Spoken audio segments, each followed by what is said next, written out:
Este programa tem apoio cultural da CNM, Confederação Nacional dos Metalúrgicos.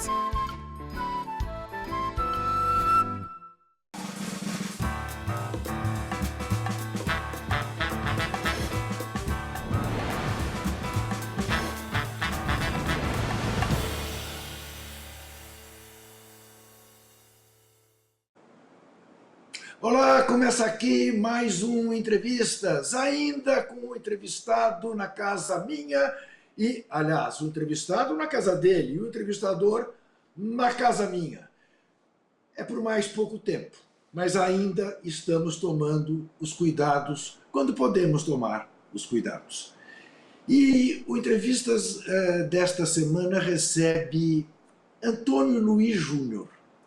Se você me perguntasse, antes de eu saber que ia entrevistá-lo, quem é Antônio Luiz Júnior, eu diria, mas eu não faço a menor ideia de quem seja, quem é. Agora, se eu disser para você que eu vou entrevistar o Rappin' Hood, eu tenho certeza que nem é necessário que eu diga que ele é um dos principais divulgadores do rap no Brasil, que é produtor, que é apresentador dos mais competentes, que toca 7 instrumentos, que é uma figuraça e que é, além do mais, ou talvez, antes de tudo, corintiano. E aí eu vou começar essa nossa conversa exatamente por aí. Ô Rappin, te agradecendo muitíssimo por dedicar o seu tempo à TBT. O que chegou antes na sua vida? A música ou o Corinthians? Com certeza o Corinthians, né? Porque eu tenho um avô, eu tinha um avô, né? Muito fanático pelo Corinthians, cara. E eu nasci naquela época que o Corinthians vivia aquela fase sem títulos, lutando para ter um título, né? Aqueles anos 70, né? E meu avô era muito fervoroso na fé de que o Corinthians ia conseguir esse título. E eu, com 5, 6 anos, já vi o Corinthians ser campeão. E foi a maior peça que eu já vi na minha vida até hoje. Isso marcou muito para mim. Então, eu acho que o Corinthians veio antes, Juca. E, primeiramente, dizer que é uma satisfação estar aqui contigo, uma honra. A satisfação e a honra são minhas. E, Rappin, aprofundando e falando seriamente sobre esta coisa do futebol, você sabe que muita gente considera o futebol alguma coisa de alienante. Como é que você olha para o futebol? Com toda a tua experiência da periferia, das quebradas, o que é o futebol para você? O futebol no Brasil, ele tem muita força, né? Sabe que é uma cultura popular o futebol. Então, e eu percebo, né, que desde garoto o futebol nas periferias sempre foi uma porta, né? Uma porta de saída, né, dos jovens para algo melhor, uma porta que pode abrir um novo mundo para o jovem brasileiro. E para mim não foi diferente. Eu, como todo brasileiro, eu sonhei um dia ser um jogador de futebol. Mas eu era ruim, Juca. Não tinha outros caras muito melhores que eu na minha geração. Mas sabe que no Brasil todo mundo sabe jogar bola, todo mundo conhece um pouco o futebol. E eu achava que poderia, enfim, galgar alguma coisa no futebol, mas eu vejo como um mundo, né, uma porta aberta, né, um passaporte para que a gente possa evoluir no nosso país. Um dos grandes passaportes é realmente o esporte, o futebol. Olha aqui, houve um momento até da sua vida que te confundiu com a Taliba, né? O nosso Sim, ponta-direita da democracia sim. corintiana. Meu apelido de infância, onde eu moro, na Vila Arapuá, que eu sou criado lá e mesmo depois do sucesso, eu continuei morando lá, né? Então, desde garoto, quando eu era garoto, falavam que eu parecia com camisa 7 do Corinthians, nosso grande Ataliba. E chutavam a bola para mim e gritavam, vai, Ataliba! E ainda hoje na Vila Arapuá tem pessoas que me chamam assim. Essas pessoas que me chamam assim geralmente são pessoas que são íntimas a mim, né? Que me conhecem desde garoto, que sempre me chamam assim, e eu fico feliz, eu tive a oportunidade de conhecê-lo, né? Esse grande camisa 7 foi uma honra para mim, eu sou um fã dele, né? Olha aqui, e a música? O que representa a música?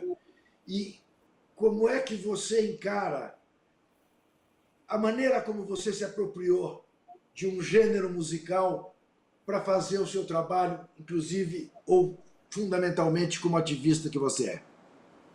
A música, na verdade, Ju, foi algo que eu nunca pensei que eu fosse trabalhar com música, viver de música, porque a criação que eu recebi, meus pais, o meu pai ele tinha uma postura rígida, né? Que ele dizia que legal, você vai fazer música, mas você vai trabalhar com o quê? Então, eu sempre fui cobrado nesse sentido, então nunca tive a visão de que iria trabalhar com música, mas gostava muito, queria aprender a fazer. Eu era garoto, eu me lembro que aqueles pequenos instrumentos de criança da marca Hering, pianinhos, saxofoninhos, clarinetinhos, e eu sempre queria ter aqueles instrumentos e aprender a tocar flautas doce. Eu queria tirar um som, instrumentos de percussão, pandeiros, tudo que eu via eu queria estar envolvido de música. No coral da igreja, eu ia. Tinha o estudo do Bona na igreja evangélica, eu também ia. Na fanfarra, eu também ia. Os meninos ali da rua de cima tinham um grupinho de samba, eu também ia. Eu queria aprender a fazer música de todo jeito. E duas coisas que me ajudaram muito realmente foram a fanfarra, as bandas marciais, na escola, né? A gente poder ter um início, uma iniciação musical dentro da escola. Eu sou super a favor de ver as escolas ensinarem a música, que música fosse uma matéria, né? Seria muito importante. Para mim foi o que mudou a minha vida, eu poder entrar nesse mundo da música. E a outra porta foi o hip hop, o rap. Quando eu pude acessar a Estação São Bento do metrô, enfim, conhecer pessoas como Taíde DJ1, Nelson Triunfo, Racionais MCs, e conhecer essa cultura, esse movimento, hip hop, todos os ensinamentos da Zulu Nation Universal, de África Bambata, sobre os 5 elementos, né? O DJ, o MC, o breaker, o grafiteiro, o conhecimento, que é o quinto elemento. Então foi tudo misturando ali na minha cabeça de garoto, que quando eu comecei, Ju, eu não sabia que era um movimento, o hip hop era um movimento, nem chamava rap.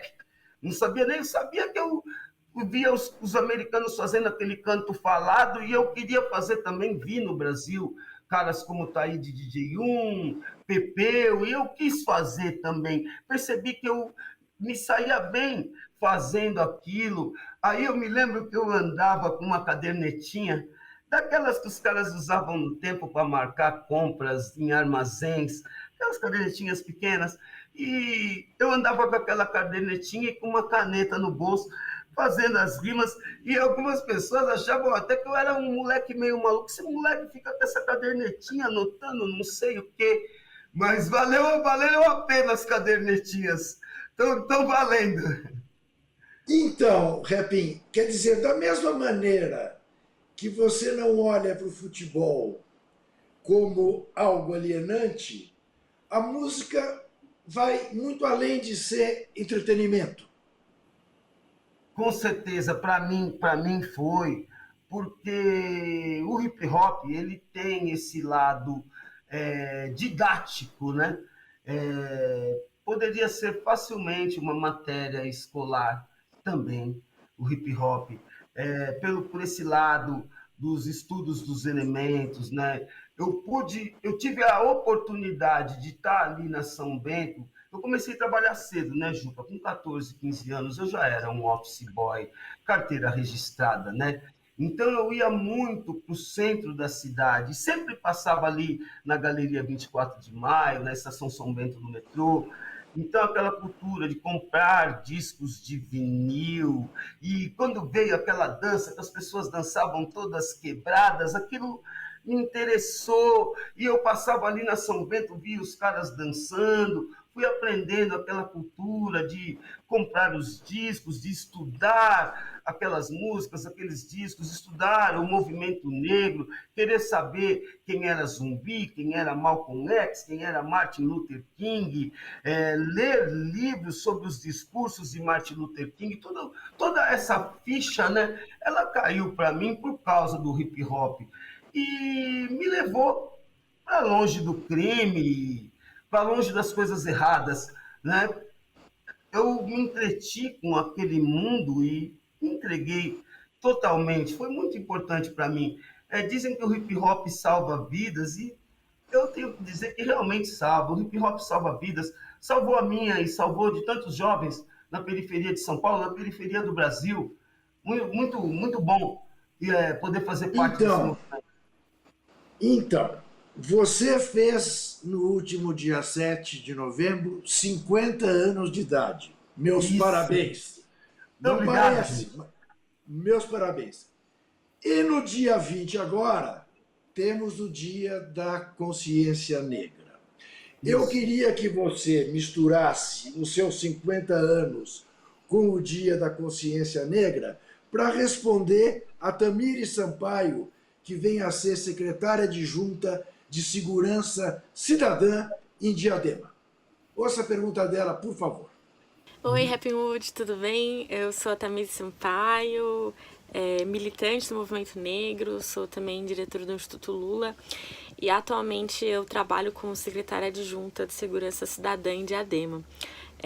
A minha pergunta ela vai inclusive ser em torno desse tema, assim, lá em Diadema eu tô tendo a oportunidade de perceber o quanto que é possível sim construir uma política de segurança cidadã, né, pautada na prevenção, pautada na articulação entre os outros setores, né, da prefeitura e pautado numa lógica de uma política antirracista. A gente está fazendo uma formação com a GCM lá em Diadema, uma formação sobre racismo estrutural e um dos temas que eu trabalho com eles, né, na formação, eu que estou dando essa formação, é a questão do racismo e a relação do racismo com a ideologia, né? E sobre como a gente tem uma cultura que acaba fazendo com que a gente naturalize as violências que a população negra sofre, e isso passa diretamente, inclusive, pela criminalização da cultura negra, do rap, né, o hip hop, do movimento funk agora. E eu queria que você falasse um pouco sobre isso, assim, sobre como a gente pode utilizar, né, a cultura, a música negra, a música periférica, acho que em especial o rap, como um instrumento de despertar consciência, sabe, em torno desses temas. E como o rap ser um movimento, de certa forma, né, político também por conta das letras, ele acaba sendo criminalizado por isso, né? Então, um grande beijo, um prazer participar aqui. Um beijo, Juca. Outro. Muito interessante a pergunta dela, né, Juca? E, assim, o genocídio da juventude negra é algo que acontece com frequência nas periferias e eu tenho muito carinho pela cidade, pelo município de Diadema, pelo trabalho que é feito lá há muitos anos e que agora está retornando com toda a força, um trabalho chamado Casa do Hip Hop de Diadema. Um grande exemplo de como podemos colaborar com os jovens nas nossas periferias, um trabalho de excelência, né? Com o hip hop, né? Oficinas de DJ, de MC, de breaker, de grafiteiros, do conhecimento do hip hop, reuniões, diálogos sobre a nossa sociedade num todo. E, assim, o hip hop, como eu te falei antes, ele pode realmente ser uma matéria ser algo usado didaticamente para ajudar os jovens. Muitos jovens amam essa cultura, amam esse estilo musical e se entregam para ele. Conheço pessoas, tenho exemplos de pessoas que viraram outras pessoas por causa do hip hop, do rap. Por exemplo, um rapper chamado Sabotage, muita gente o conheceu. Esse é um grande exemplo de um cara que passou por uma fase difícil, passou pelo crime, pela criminalidade, e foi resgatado pelo rap, pelo hip hop. Ele costumava falar nas letras dele o resgate do ladrão, que ele foi resgatado pelo hip hop, pelo rap. E assim, é uma coisa assim bem óbvia, né? O investimento na qualidade de vida do nosso povo, se você der oportunidades, o Brasil é um país muito rico. O nosso povo é um povo assim que tem muita vontade de vencer, né? A gente nunca desiste, né, Juca? E eu acredito realmente que o rap, o hip hop pode colaborar para muitas pessoas. Colaborou demais para mim. Mudou a minha vida, o que eu sou, o que eu passei a ser, o que o hip hop fez na minha vida. E eu vi que fez na vida de muitos jovens. Parece até redundante tocar sempre nisso, mas é que é a verdade.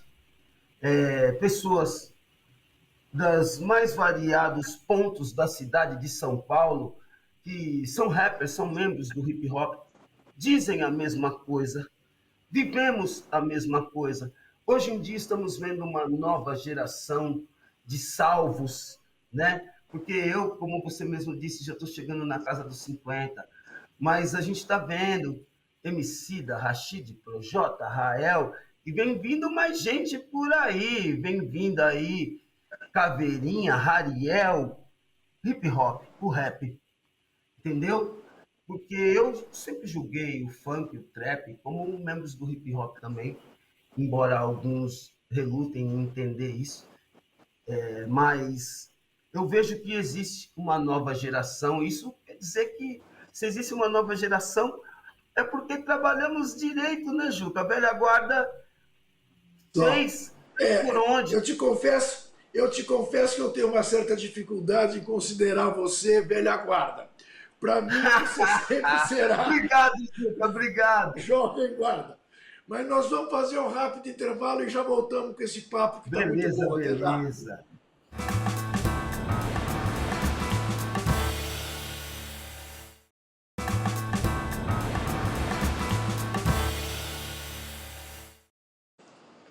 Eu converso com o Happy Hoods e quem vai perguntar a ele agora é Ana Flávia Quitério, apresentadora do seu jornal na TVT, do nosso jornal.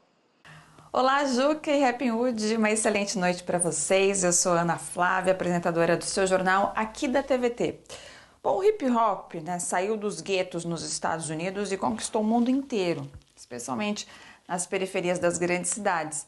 E sempre foi sinônimo, né, de protesto contra a desigualdade, discriminação e também racismo. Hoje, já consegue ser aceito, né, pela sociedade e também contribui bastante para tirar jovens da marginalidade.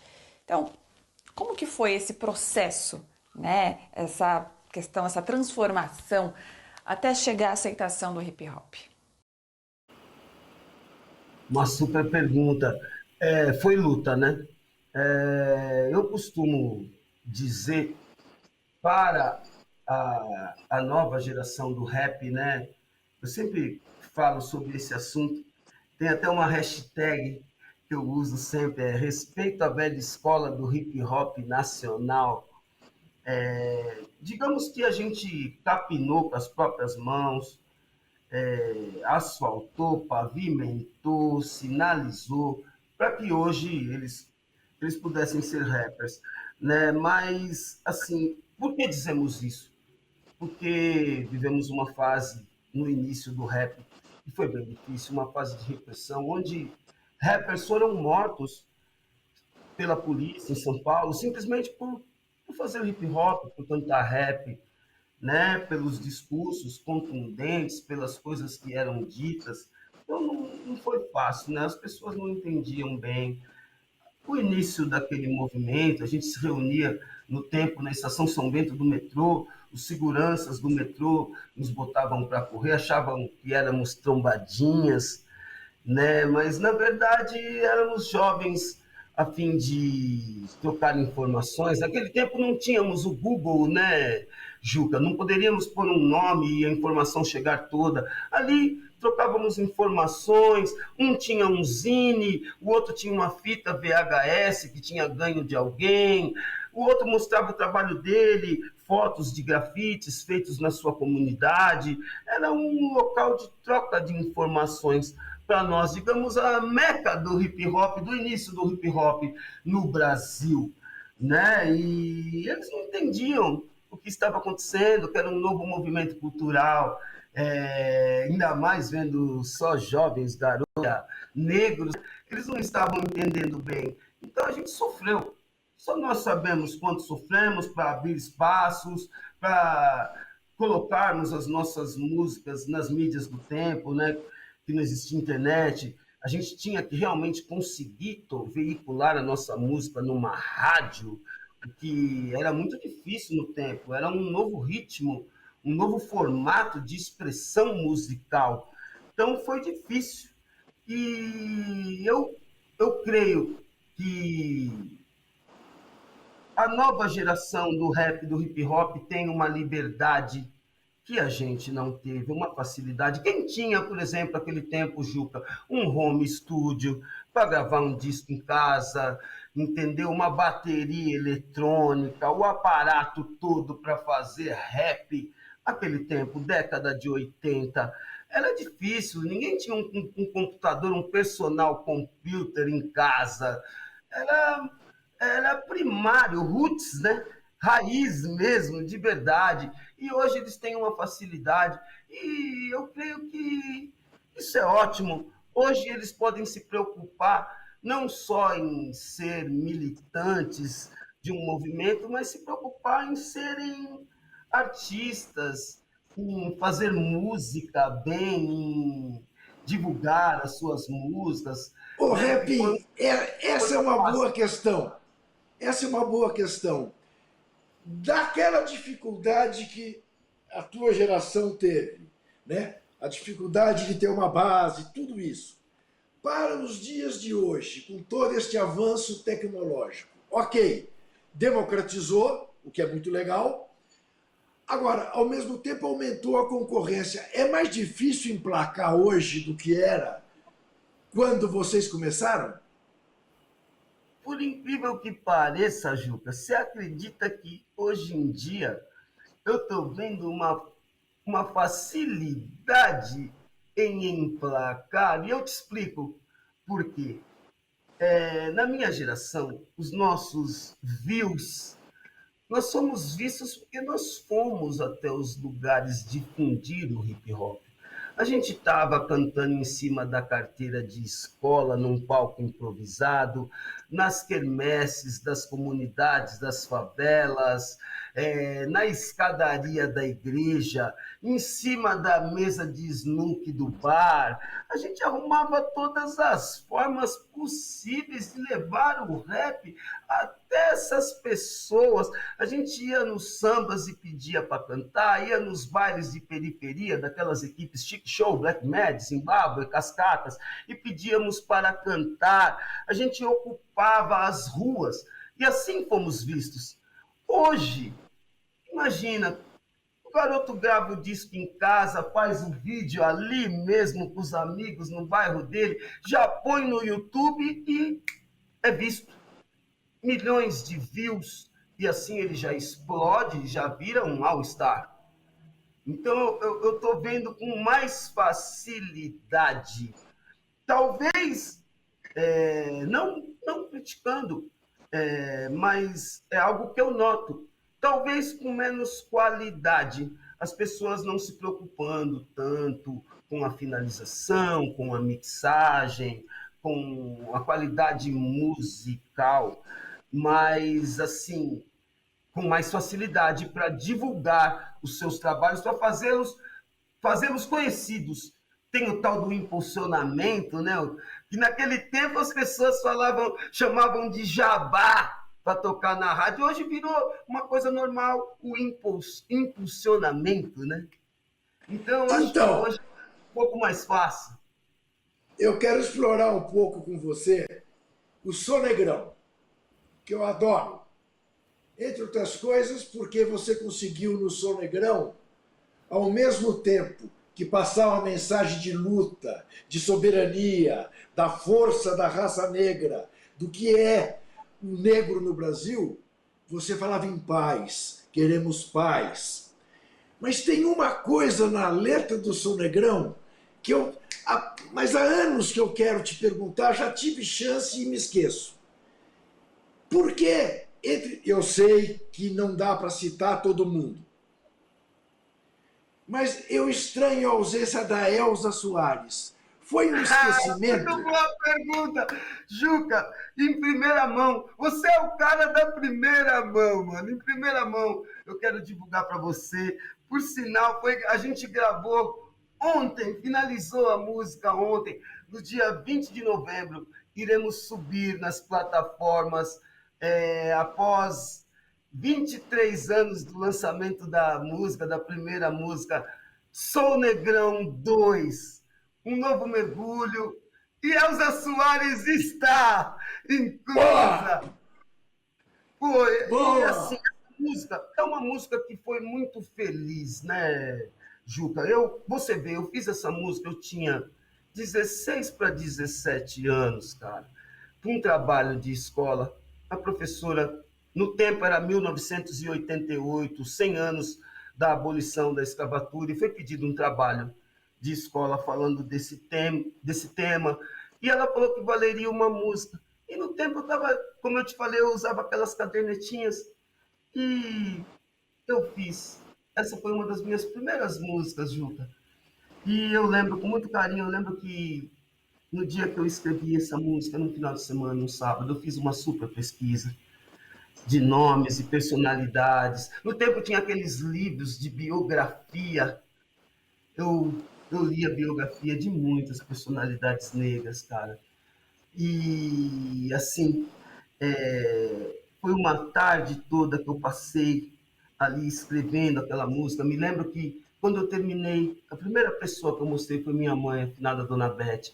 E ela falou para mim, eu não entendo nada disso aí que você faz, mas de tudo que você fez, essa é a melhorzinha. Ela falou para mim. Que maravilha! E, assim, essa música foi uma música que me levou para o mundo, né? Primeira gravação com o Posse-Mente Zulu, com o meu grupo, e depois a oportunidade de gravar a versão inicial, né, de quando eu a escrevi, junto com os meus parceiros de bairro ali, o grupo de samba da minha quebrada, né? Pô, a Leci Brandão me deu essa força, essa moral, essa grande madrinha, e levou a música pro mundo, né? Sou negrão, sou negrão, sou negrão. Luiz Gonzaga era preto, era o rei do Baião. Jair Rodrigues disparou no Festival da Canção. Dele com a bola, mais que um dom. Preto quer trabalhar, não quer meter o oitão. Futuro, presente e passado, realmente jogados. Fizemos a história, perdemos a memória. Temos nosso...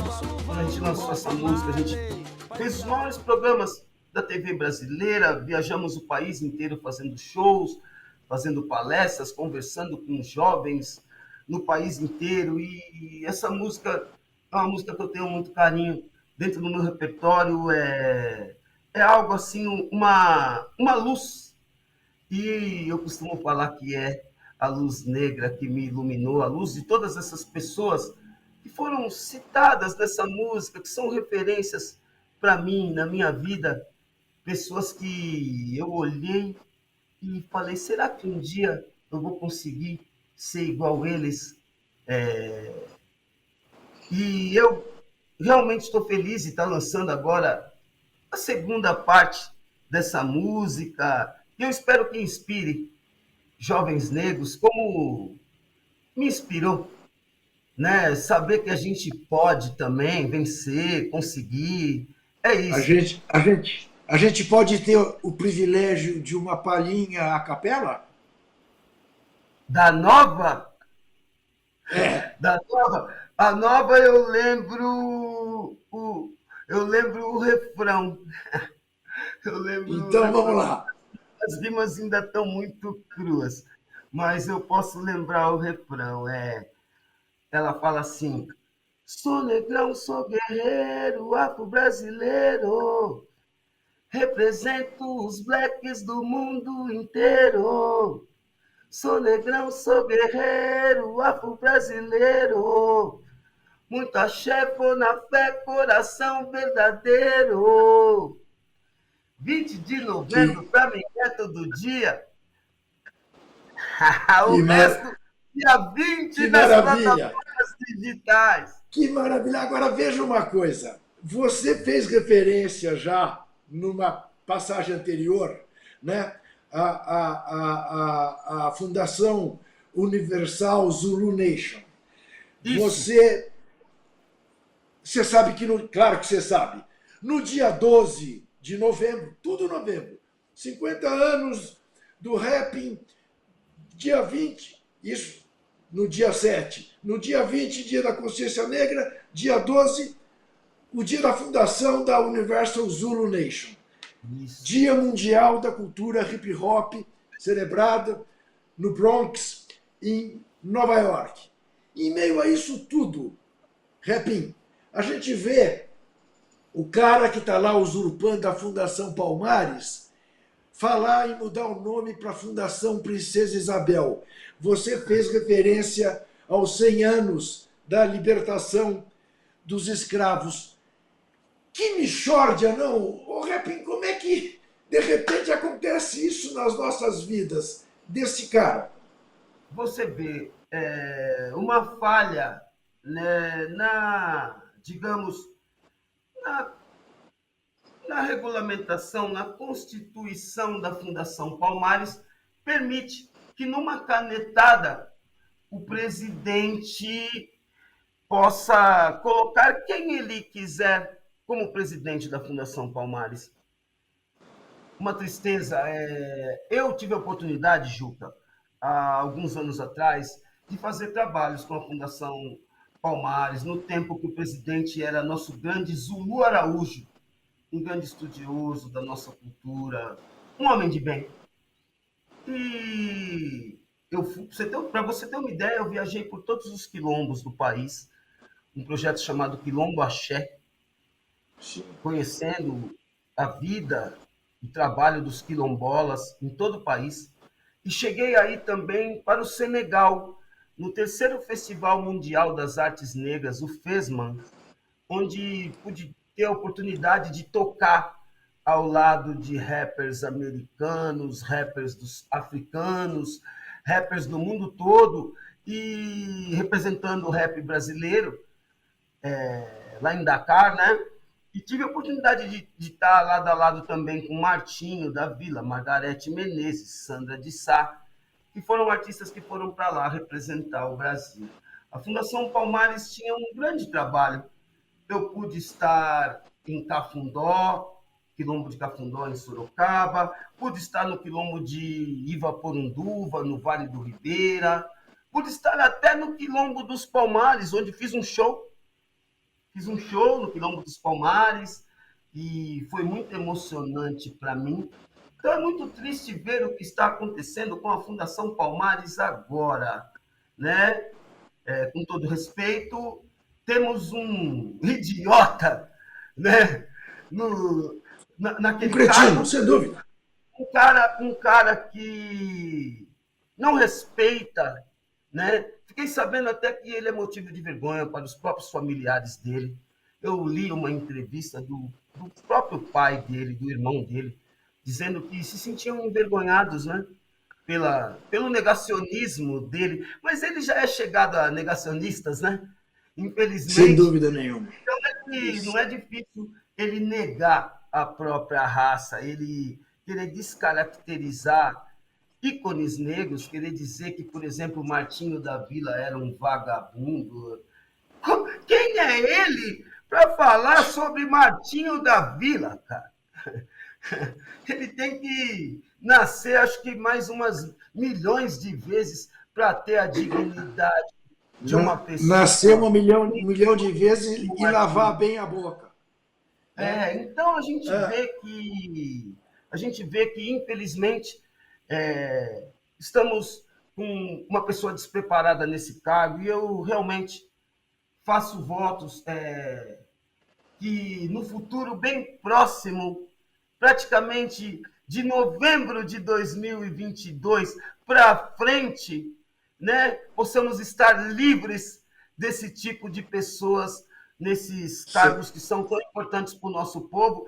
E as pessoas precisam saber também que a Fundação Palmares ela não é só para os afrodescendentes, ela é para os indígenas também, para todas as etnias. É um ledo engano, né? Coisas que o nosso digníssimo presidente fala, né? Quando ele fala que quando eu fui no Quilombo, o quilombola mais fraquinho tinha 15 arrobas. Ele se refere a nós como se fôssemos bicho, né? Então é lamentável, né? Fica difícil, né, Juca?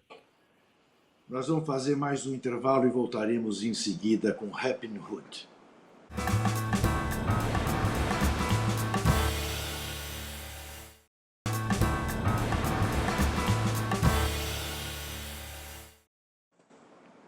Converso com Rappin' Hood. Te pergunto, Rappin', você já viu o filme do Wagner Moura, Marighella? Ainda não vi, mano, mas eu tô louco pra ver. O Wagner é um grande parceiro e um grande, posso dizer, um grande militante. Um cara inteligente, eu gosto do trabalho dele. A gente se conheceu nas gravações do filme Carandiru, que eu fiz uma pontinha lá.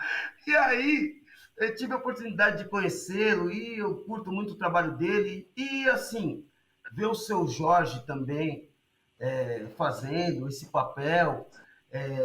Mas, assim, eu acho muito interessante que o Brasil comece, né, a fazer mais filmes, né, apesar de que também estão tentando acabar com o cinema brasileiro, mas comece a fazer mais filmes nesse sentido, de mostrar essa realidade. Você vê, né, desde Cacá Diegues e Zumbi, não vemos filmes assim, com esses ícones, que o povo possa se inspirar em ser militante, em questionar pontos, né, que sejam interessantes no nosso país. Olha aqui, agora eu vou querer que você responda ao nosso Oswaldo Colibri Vita, da Rádio Brasil Atual, numa prova, aliás, viu, Rappin', de como o Entrevistas é um programa democrático. Porque na semana passada ele já fez uma pergunta. E ele é um palmeirense infiltrado entre nós, entendeu? Mas assim mesmo nós vamos ouvir. Eu não sabia que ele era dele. palmeirense, cara. Ele esconde, ele sabe. Mas vamos ouvir o que ele quer saber de você. Olá, Juca. Olá, Rappin' Hood. Aqui é o Colibri. Eu queria fazer duas perguntas para o Rappin' Hood, aproveitar a oportunidade. Em 2005, Rappin' Hood, você lançou um disco incrível chamado Sujeito Homem 2, onde você conversava, dialogava musicalmente com Caetano Veloso, Gilberto Gil, Arlindo Cruz, Jair Rodrigues, Zélia Duncan, Dudu Nobre, além do pessoal da banda americana Living Colour. Eu queria saber o que mudou do rap daquela época, de 2005, para agora. E a segunda pergunta é sobre o seu trabalho como apresentador, tanto nas rádios, né, quanto também no Manos em Minas. Foi uma experiência na TV Cultura que eu queria que você falasse um pouco sobre essa experiência musical e de apresentador. Eu lembro que você também trabalhou na rádio comunitária de Heliópolis. Hoje nós temos aqui na Rádio Brasil Atual um representante da rádio de Heliópolis, que é o Mano Zóio, fazendo o programa de rap aqui todas as quintas-feiras. Um grande abraço para você, Rappin' Hood, e para o Juca também. Um abração. Tchau. Grande abraço, Colibri. Tô te devendo uma visita aí. Qualquer hora eu passo aí na rádio pra gente trocar uma ideia. Danilo Zóio, cria nossa, hein? Ele era garotinho, ele ia lá na rádio lá pedir músicas e ficava sempre comigo lá na rádio. E hoje eu fico muito feliz de ver ele seguindo a vida dele. Virou um locutor, um radialista também. Mas já era um dom, um talento desde de garoto que ele tinha, né? E é uma honra vê-lo seguir, né? Um discípulo do nosso trabalho ali na comunidade, no Heliópolis. Tudo começou ali para mim, né? Como locutor, né? Eu vinha de uma experiência na Rádio College e de 2 anos, e aí fiquei 7 anos na Rádio Heliópolis ali, e ali fortaleceu muito para mim. E assim, eu amo fazer esse trabalho de comunicador, né? Eu sempre gostei.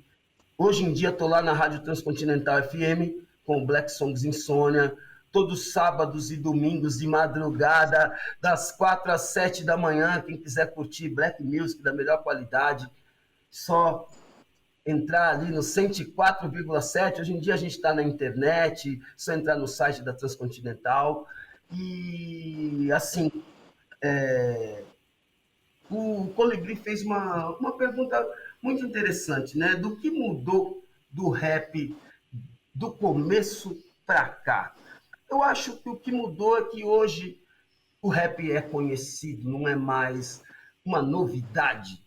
E os rappers, eles estão podendo variar mais os assuntos, poder falar de qualquer coisa. Hoje o rap está nos comerciais de TV, está nas trilhas de filme, de cinema, está nas trilhas de novela, coisa que aquele tempo, no começo, era mais difícil. Aquele tempo a gente fez mais músicas militantes. A nossa luta não era só para fazer o rap tocar, mas era por todo o nosso povo, né?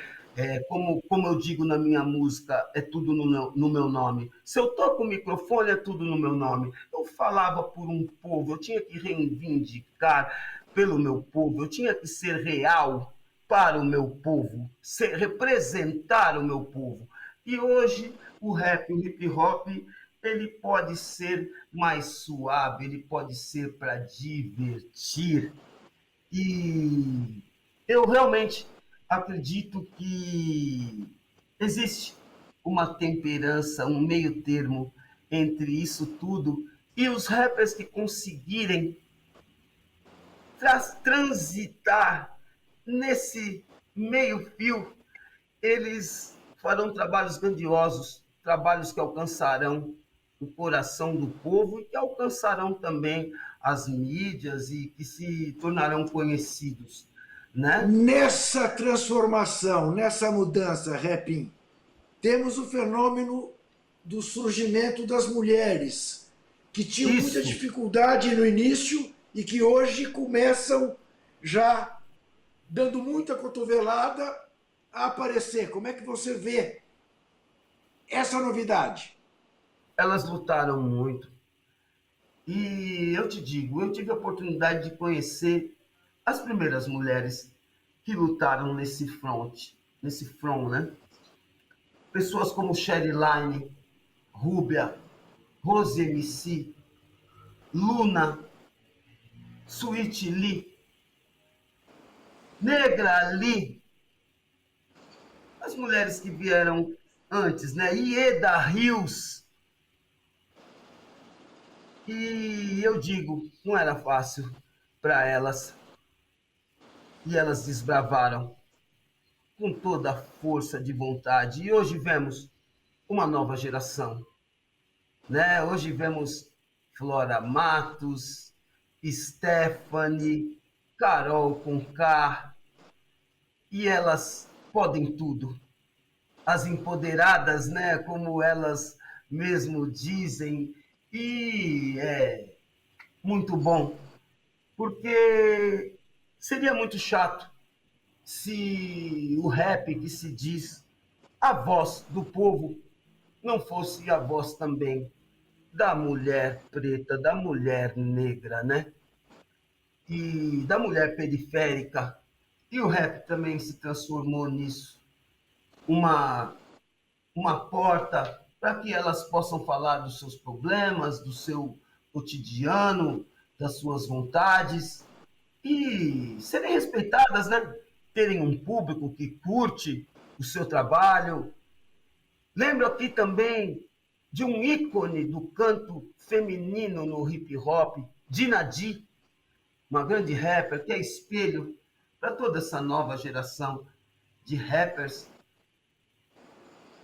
Camila Romã, enfim, eu vejo com carinho o trabalho delas. Acabei de lançar uma música com essa rapper que eu citei, a Camila Romã, e eu espero que venham ótimos trabalhos, que lá fora elas já superaram tudo isso, né?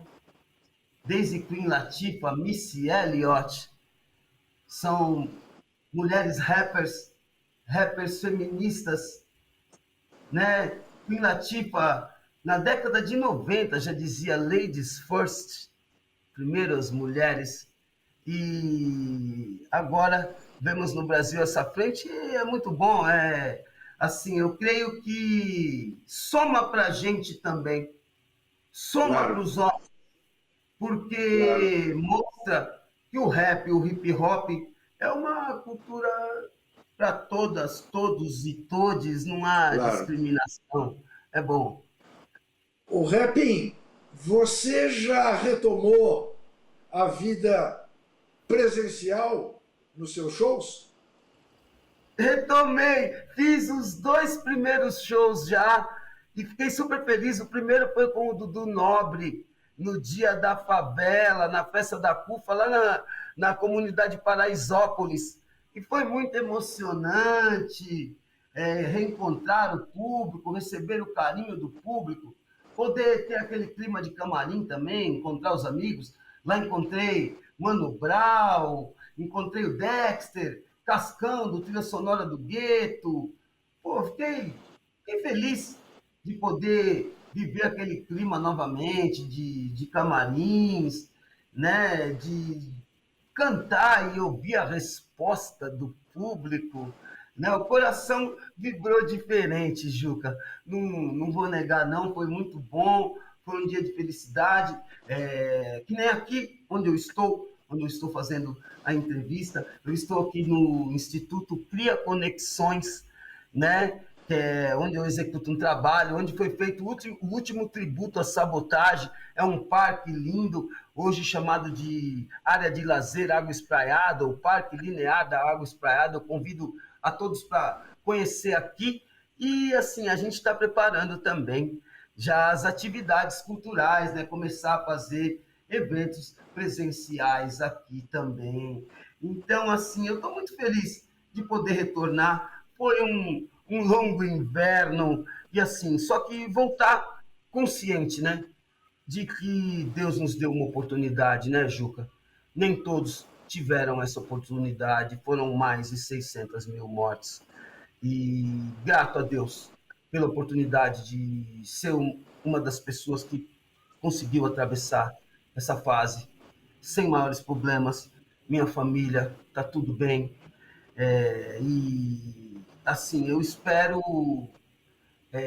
realmente que na volta dos shows as pessoas possam entender que para a gente se levantar e voltar a ser o que era, precisamos nos irmanar, precisamos aprender a dividir um com o outro, aprender a somar um com o outro, tentar fazer um mundo melhor, né? Talvez, lógico que quem é ruim não vai ficar bom do dia para a noite, mas talvez vejo esse tempo que a gente ficou confinado como uma grande reflexão, né?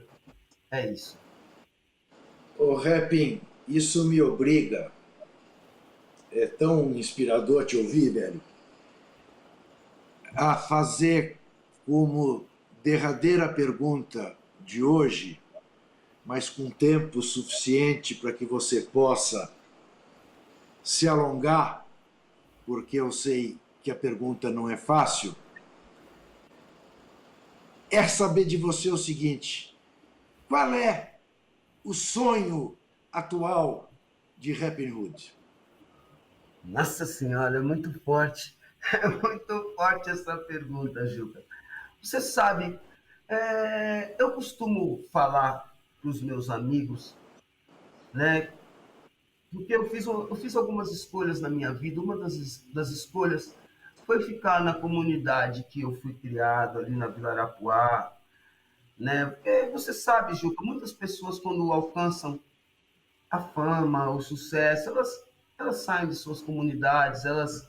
Não que isso seja errado, não estou questionando isso, mas foi a minha escolha ficar lá e eu te digo, musicalmente, eu já realizei praticamente quase todos os meus sonhos musicais. Um deles você me ajudou, foi a primeira pessoa que divulgou, né? Quando eu gravei uma música para o nosso querido mestre Jorge Benjor, o Guerreiro da Capadócia.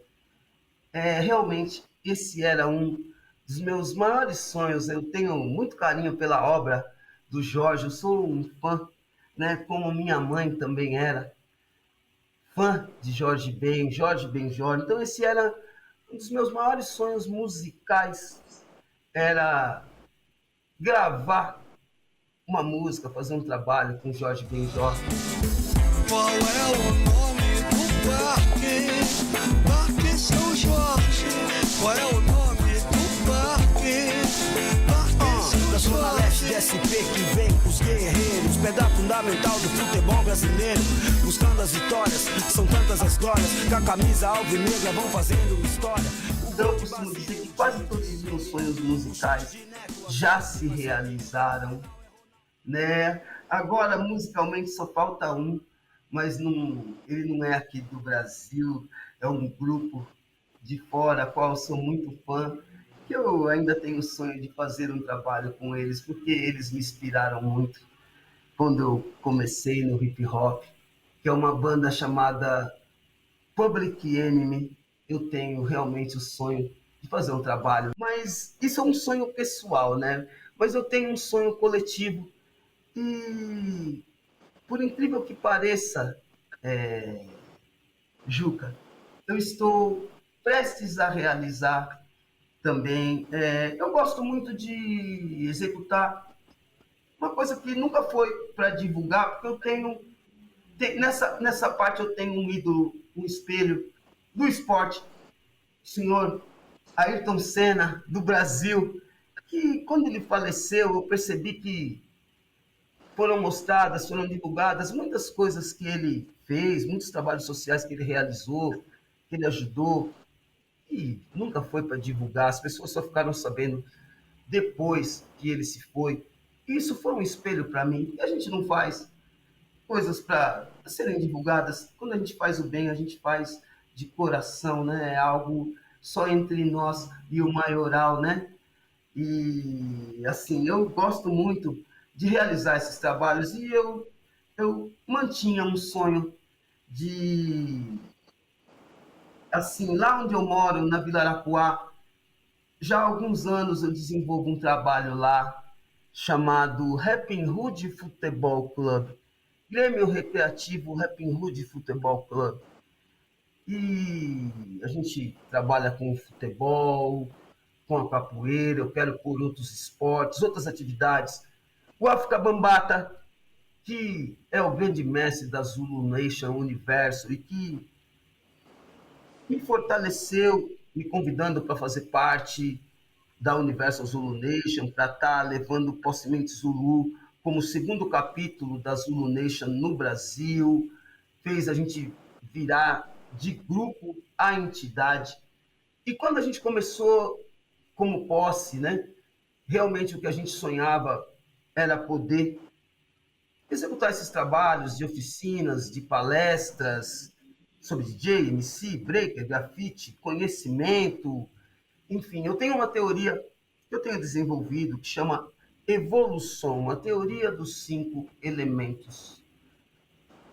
É a teoria do hip hop, de vitórias que podemos conseguir usando os 5 elementos do hip hop. E eu desenvolvo esse trabalho lá no Campo do Arapuá, né? O CDC Parque Fongaro, o Clube Atlético Arapuá, é na rua da minha casa, Juca. Eu fui criado ali. Quando eu tinha 10 anos, eu já participava das escolinhas de futebol ali, né? No estádio Benedito Sapateiro, nosso querido Seu Dito. E alguém colaborava. Já tinha lá os shortzinhos, as camisetinhas, os meiãozinhos. Eu utilizei.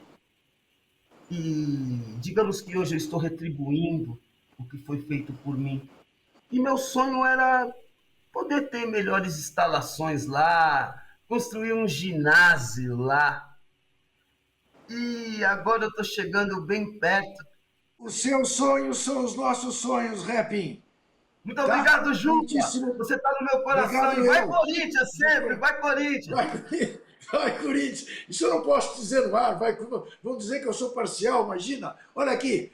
Você que nos vê sabe que quinta-feira, 9h30 da noite, canal 44.1 da TV aberta em São Paulo, estaremos de volta, assim como na TVE da Bahia, às terças-feiras, 9h30 da noite. Sempre lembrando que desesperar jamais.